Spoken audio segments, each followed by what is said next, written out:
السلام عليكم ورحمة الله، أهلا وسهلا بحضراتكم جميعا. النهاردة هنتكلم عن الطريقة الصحيحة لعمل عرض لا يقاوم حوالين المنتج بتاعك الرقمي الخدمي أو الكورس بتاعك بشكل صحيح. وهنتكلمك إزاي تعمل عرض لا يقاوم، وإيه هي أهمية عمل عرض لا يقاوم للشغل بتاعك وللمنتج حوالين المصدر الربحي اللي انت اخترته. فبدون كلام كتير وبدون ما نطول، يلا بينا. اولا، ايه هي اهمية ان انا اعمل عرض للمصدر الربحي بتاعي؟ رقم واحد، ده بيعلي المبيعات عندك وبيخلي العميل يشتري منك وبدون تفكير. وساعتها انت ممكن تغلي السعر بتاعك، ده معناه ان انت ما بتبيعش الخدمة لوحدها، انت بتبيع عرض كامل متكامل بيوصل عميلك لهدفه النهائي. فبالطريقة دي انت فدت العميل واستفدت، وفي مبيعات جات لك كتيرة ومتكررة من نفس العميل. رقم اتنين، كون ان انت تعمل عرض، ده معناه ان انت يعني باللغة العامية كده قلبك على العميل. مش هدفك ان انت تبيع، لا، انت هدفك ان انت توصل عميلك لهدفه النهائي، وان هو يوصل للي هو عاوزه واللي هو دفع له فلوس. فبدون مصاريف كتير على التسويق والإعلانات، انت هتقدر تحقق مبيعات كويسة من خلال عمل عرض لا يقاوم، عرض كويس مناسب متفصل على عميلك وعلى الخدمة أو الكورس بتاعك بشكل صحيح. فبدون مقاطعة، خليني أقول لك قبل ما تعمل عرض وإزاي تعمل عرض، خليني أقول لك إيه اللي أنت محتاجه وتبني عليه العرض بتاعك. أولا، رقم واحد، بشكل كويس لازم تحدد عميلك المثالي بشكل كويس. عميل كلاسيكي واحد بس لازم تحدده، لازم تعرف أنت هتبيع لمين الخدمة دي أو الكورس ده رقم واحد. رقم اتنين، تحدد الهدف النهائي للعميل بتاعك والعميل اللي عايز يوصل له إيه وتعرفه، وبناء عليه تبني العرض.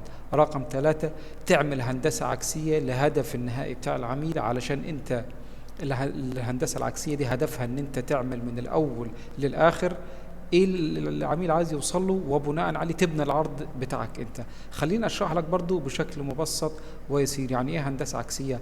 يعني خلينا ناخد امثلة. لو شخص مثلا بيدي كورسات لغة انجليزية وهو حدد عميله المثالي، لاحظ هنا بنتكلم عن عميلك، وانا بتكلم عن عميلي اللي هو الشخص اللي هيشتري الكورس. فالشخص اللي هيشتري الكورس ده محتاج الكورس الايه؟ محتاج ان هو ممكن يشتغل في شركة. طيب قبل ما يشتغل في الشركة دي او الوظيفة دي بيعمل انترفيو. قبل ما يعمل انترفيو لازم يكون عنده لغة كويسة. قبل ما يبقى عنده لغة كويسة لازم يكون عارف أساسيات التقديم في الوظيفة وإزاي يعمل انترفيو بشكل صحيح. فبالتالي أنت حددت هدف النهائي العميل اللي هو عاوز يشتغل في الشركة. إزاي هيفيده الكورس بتاعك بشكل صحيح؟ لو أنت مقدم كورسات على سبيل المثال، خلينا ناخد مثال بشكل سهل. أولا، أنت عندك منتج اللي هو كورس لغة إنجليزية، فأنت هتدي تدريب شخصي لحد يعمل انترفيو او مقابله، اللي هو فيديو تعليمي بتديهوله انت في صوره فيديو تعليمي، ده بره الكورس طبعا. بتديله فيديو تعليمي ازاي يعمل انترفيو بشكل صحيح، وايه هي اساسيات التقديم للوظيفه. يعني فيديو مبسط انت هتعمله له مع الكورس. رقم اتنين، كتاب الكتروني فيه مصطلحات وجرامر وكلمات انجليزيه هيحتاجها هو في الكورس، هيحتاجها في الانترفيو لما يروح يقدم على الوظيفة دي. فبالتالي الكلام ده هيساعده في ان هو يتقبل في الوظيفة دي او الشغلانة دي. رقم ثلاثة، الجلسة الاستشارية بينك وبينه هتعرفه قد ايه الكورس مفيد ليه، وقد ايه ان هو محتاج الكورس ده في قبوله في الوظيفة، وان هو هيحتاجها فيما بعد في الوظيفة اثناء شغله واثناء عمله في الوظيفة دي. تعرفه قد ايه الكورس مفيد ليه. رقم أربعة، تعمل له مجموعة دعم على التليجرام او على الفيسبوك او اي منصة انت تختارها للرد على الاسئلة بتاعته والرد على الاستفسارات، يبقى في اجابة من الفريق بتاعك او منك انت شخصيا بتجاوبه على الأسئلة وعلى المشاكل اللي هو بيقابلها أثناء دراسته للكورس. رقم خمسة، بتعمل اختبار شهري للطلاب اللي عندك ان هو وصل لايه، وبتعمل له اختبار لغة، وبعدين بيبقى فيه نجاح او رسوب او ما الى ذلك. لو نجح يبقى كويس ان هو قرب لهدفه النهائي.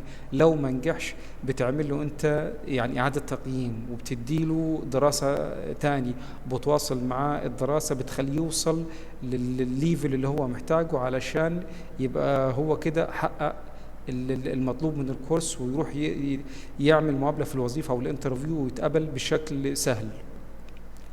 رقم 6 بتعمل يعني ليست أو شيت كده في مواقع كتيرة جدا بالشركات اللي محتاجة الوظيفة الفلانية، ده برضو أنت بتديها له علشان هو يقدم، بدل ما يقدم في شركة واحدة يقدم في كذا شركة. فبالتالي أنت وصلته بالطريقة دي، أنت فدته بشكل كبير، مش مجرد أن هو اشترى كورس منك، لا أنت فدته بشكل كبير. وخلينا ناخد برضو مثال تاني على شخص تاني، بس خلينا برضو أكلمك في كورس مدرس اللغة الإنجليزية.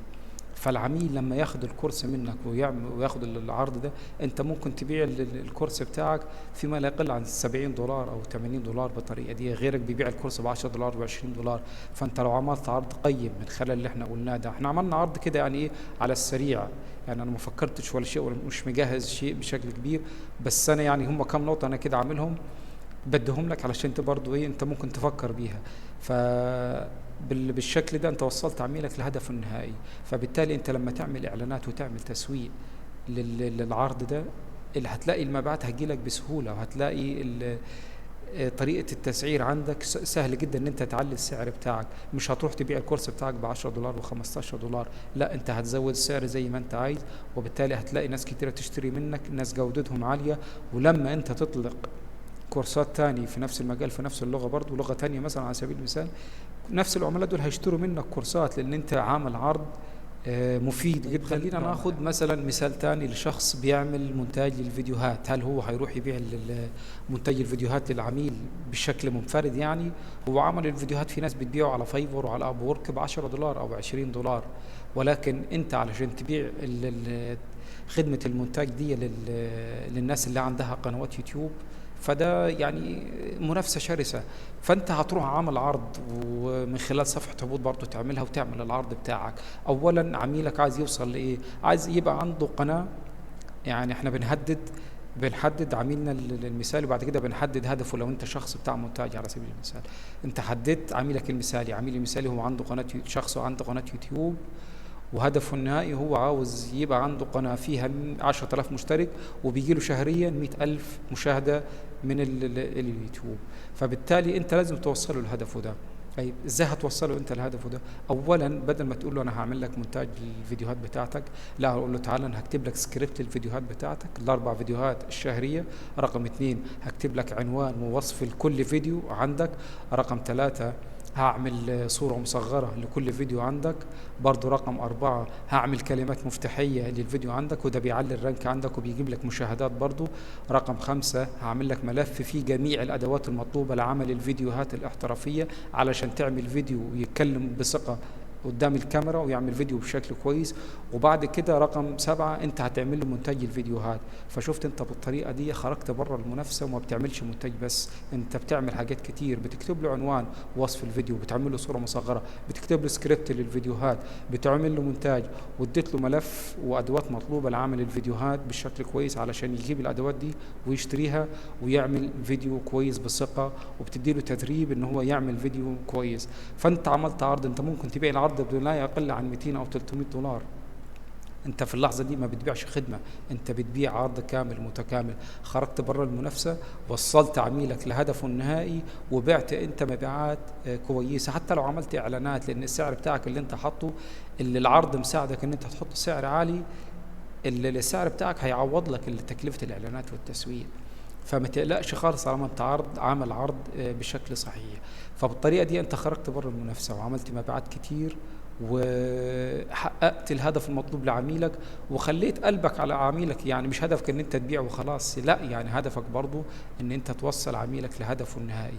هو ده الهدف من البيع. وبالطريقه دي في شركات كبيره وفي بزنس كبير بيكبر، لان هو بيوصل عميله لهدفه النهائي، مش الهدف اللي هو البيع وخلاص. خلينا ناخد امثله على ناس برضو بتدي كورسات او بتدي منتجات رقميه في السوق العربي هنا عندنا، وعاملين عروض برضو يعني انا شايفها الى حد ما كويسه برضو. رقم 1 ده شخص بيبيع كورس ازاي تعمل انت منتجات رقميه، وازاي تجيب 100 عميل شهريا على الاقل من بيع المنتجات الرقميه، وتزود مبيعاتك الشهريه.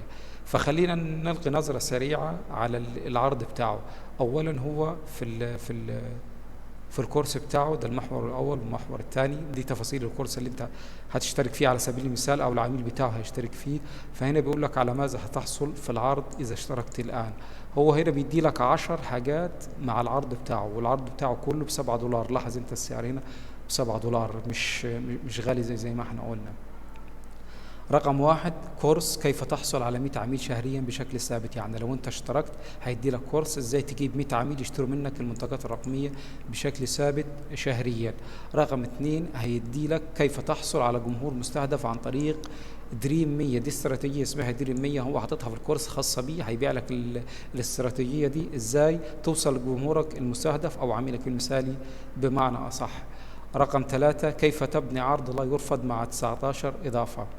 ازاي تعمل عرض كويس لعميلك المثالي برضو من خلال المنتج اللي انت هتبيعه، عرض مناسب للمنتج اللي انت هتبيعه. رقم أربعة، هيدي لك 5 خطوات لمعرفة إذا كان تخصصك مربحة ولا لا.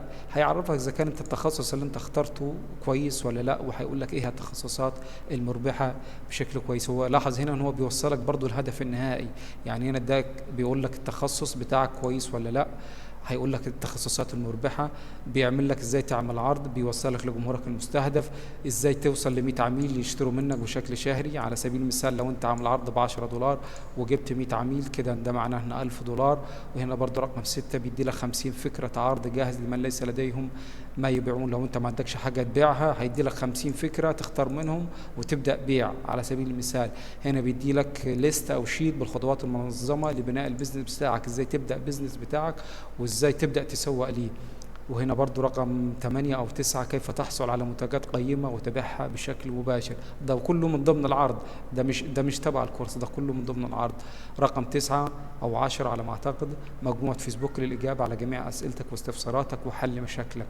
هو بيراجع معاك لو أنت عندك مشكلة بعد ما تبدأ تبني البيزنس وتبدأ تسوق. هنا بيراجع معاك على المجموعة، لو أنت عندك أسئلة بتطرحها على المجموعة، وحد من الفريق بتاعه أو هو مثلا بيرد عليك في الأسئلة بتاعتك. هنا بيدي لك حساب كانفا برو مجانا لمدة سنة. كانفا برو ده على سبيل المثال لو أنت اشتريته على أعتقد 60 دولار سنويا أو 50 دولار، وشهريا 4 دولار أو 5 دولار، فهو هنا بيدولك مجاني لمدة سنة. برضه هو بيزود قيمة العرض بتاعه.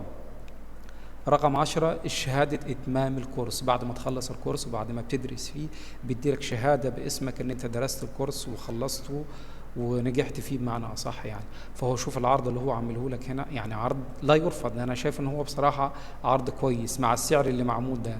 لاحظ إن السعر 7 دولار. فأنت من خلال استراتيجية زي دي ومن خلال فكرة زي دي تقدر تبني عرض يوصل عميلك لهدفه النهائي. أنا شايف إن العرض ده بيوصل العميل اللي دخل الكورس ده لهدفه النهائي. يعني لو عمل آلية بيعية واختار طريقة تسويقية يعمل عليها شغله، أنا شايف مع الحاجات دي كلها مع العرض ده العميل اللي اشترى الكورس ده هيوصل لهدفه النهائي، اللي هو عايز يبني بزنس من خلال بيع المنتجات الرقمية ويكسب منها ما لا يقل عن 1000 دولار شهريا. لو خد العرض ده وعنده ميزانية تسويقية يعني بشكل سهل هينجح. برضو عميل تاني او حد تاني برضو بيدي كورس في المنتجات الرقمية، وهنا برضو عامل عرض. هذا ما ستحصل عليه في هذا العرض بشكل كامل. خلينا نشوف الكورس الأول، اكتشف أسرار النجاح في عالم المنتجات الرقمية. عمرك فكرت ازاي تبيع منتجات رقمية وازاي ممكن تعمل متجر كامل اوتوماتيكي يبيع منتجاتك الرقمية بكل سهولة وكفاءة؟ ده كورس كويس، اعتقد سعره 10 دولار، برضو مش غالي. هنا عمل لك عرض برضو. هتحصل على ايه في هذا العرض بشكل كامل؟ أولا، بناء نظام قوي يضمن لك البيع المستمر وسهولة التسليم، رقم 1. رقم 2، طريقة تجهيز وسائل الدفع وتستلم أموالك بشكل صحيح. إزاي يبقى عندك وسائل دفع تستلم فلوسك من العملاء بشكل سهل، علشان برضو في عملاء كتير بيشتكوا من الدفع ومواضيع الاستلام وكده برضو في الوطن العربي. رقم 3، فهم أسلوب العمل بشكل جيد والبدء بخطوات واضحة. رقم 4، طرق التسويق المدفوعة. هيقول لك ازاي تسوق للمنتج بتاعك وللبزنس بتاعك بشكل مدفوع. رقم 5، ازاي تسوق للبزنس بتاعك بشكل مجاني من خلال السوشيال ميديا او يوتيوب. رقم 6، تجهيز المصدر الربحي وكيف تختار المنتجات اللي يرغب جمهورك في شرائها. برضه هيقول لك ازاي جمهورك بيرغب في منتجات وازاي تحدد عميلك المثالي. وبرضه شوية حاجات برضه هنا برضه مش سايبك في حاجات هنا برضه. ليس هذا كل ما في الأمر، هناك أشياء إضافية ستحصل عليها، منها برضه برنامج كاب كات. البرنامج ده برضه كويس وكويس للمونتاج بشكل عام. كابكات برضو مش عارف، هو مش محدده اذا كان شهري او سنوي، بس هو برضو هنا بيديهولك مع التحدي ده. المواقع الأم لبيع اشتراكات المواقع، جروب واتساب خاص لمشترك العرض، مجموعة فيسبوك لمشترك العرض، دعم فني على مدار الساعة برضو، ده كله ب10 دولار. فهو هنا عامل عرض برضو عرض مبسط. أنا شايف إن العرض ده أقل من العرض الأولاني اللي احنا شفناه. يعني عرض برضو مش اللي هو مش بيوصل العميل، رغم إن الاتنين في نيش واحد والاتنين بيتكلموا عن المنتجات الرقمية. فلو انت ركزت واخترت حددت عميلك المثالي وعرفت هو عايز ايه، بسهولة هتعمل له عرض متفصل عليه، وبسهولة هتبقى مبيعاتك سهلة. لو دفعت انت 20-30 دولار في اليوم على الإعلانات، فبالتالي هتجيلك عشرات المبيعات، وبالتالي هتخرج بره المنافسة، وبالتالي هتحقق أرباح، والبزنس بتاعك هيكبر بشكل سهل. أتمنى تكون الصورة وضحت، طريقة عمل العرض بقت واضحة ليك، وعرفت أهمية العرض. مهم جدا إن أنت تعمل عرض، ما تروحش تبيع الكورس أو الخدمة بشكل منفرد، ده هيدخلك في الريد أوشن، مفيش مبيعات هتجيلك. طريقة التسويق بالشكل ده يعني بقت قديمة جدا. فشكرا على المشاهدة، متنساش تعمل متابعة، وإن شاء الله أشوفك في فيديوهات جاية. السلام عليكم.